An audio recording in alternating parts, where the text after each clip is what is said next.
Welcome to the Dispatch. You're listening to a primer on Jammu and Kashmir. In episode 23, we are talking about the formation of Muslim Conference as first political of the state, its origin, leadership and demands. The early 1930s marked the moment when political organization in Jammu and Kashmir began to take a more structured form. Among the first and most influential bodies to emerge was the All Jammu and Kashmir Muslim Conference, founded in 1932. Its creation did not signal the beginning of communal politics as later narratives sometimes suggest. Rather, it reflected the socio-economic realities of the time and the concerns of a community that formed the demographic majority yet remained underrepresented in education, administration, and economic opportunity.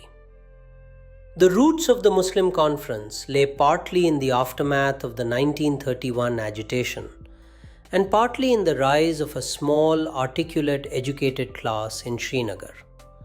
The Reading Room Party, formed by young professionals and students in the valley, had been instrumental in analyzing grievances and drafting petitions.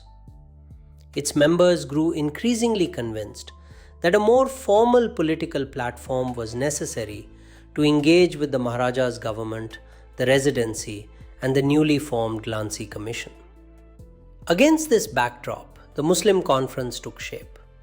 Led by Sheikh Muhammad Abdullah, Chaudhry Ghulam Abbas, and other emerging figures, the organization sought to articulate the concerns of the Muslim population within a constitutional framework. Its early resolutions focused on practical matters: widening access to education, fair representation in government service, reform of revenue administration, and safeguards against bureaucratic arbitrariness. These demands were consistent with the issues identified in the Glancy report, and they reflected a desire for participation within the existing political order rather than a rejection of the monarchy. The party's name reflected the social landscape of the time rather than a communal agenda. In the 1930s, most political associations across princely India were organized along community lines, owing to educational and occupational patterns.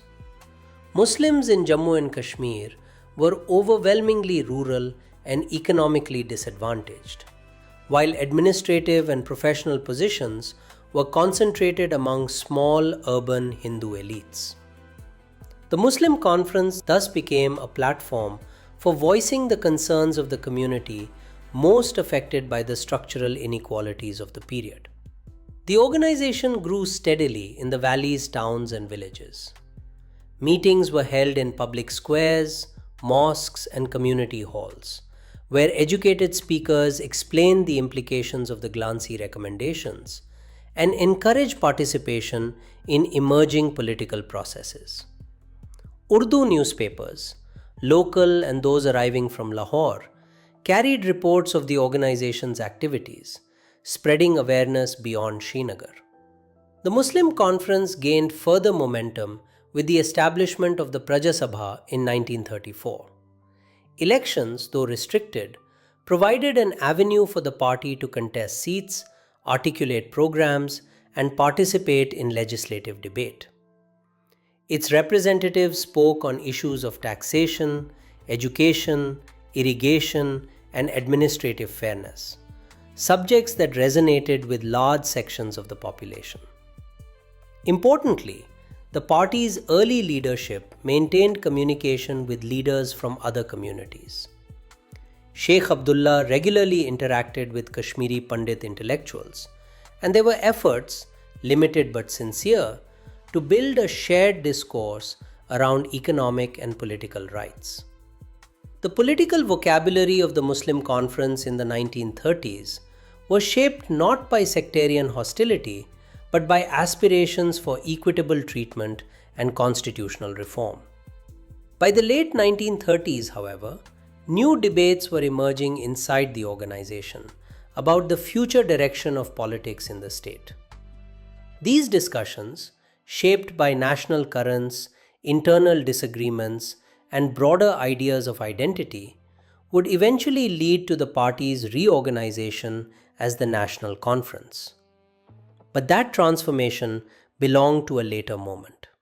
In its initial phase, the All Jammu and Kashmir Muslim Conference represented the first sustained attempt by a major community to organize, articulate grievances, and participate in constitutional life.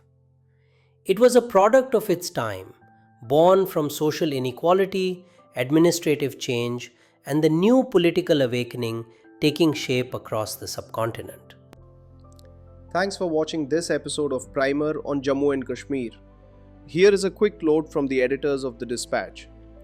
While dealing with historical events, we are conscious of the fact that history has no single view. In places like Jammu and Kashmir, this can be more complicated. While explaining the events of history through this primer, we are taking the best possible care to be objective and to offer context wherever views differ starkly. We welcome you to write to us and enrich the knowledge base on Jammu and Kashmir.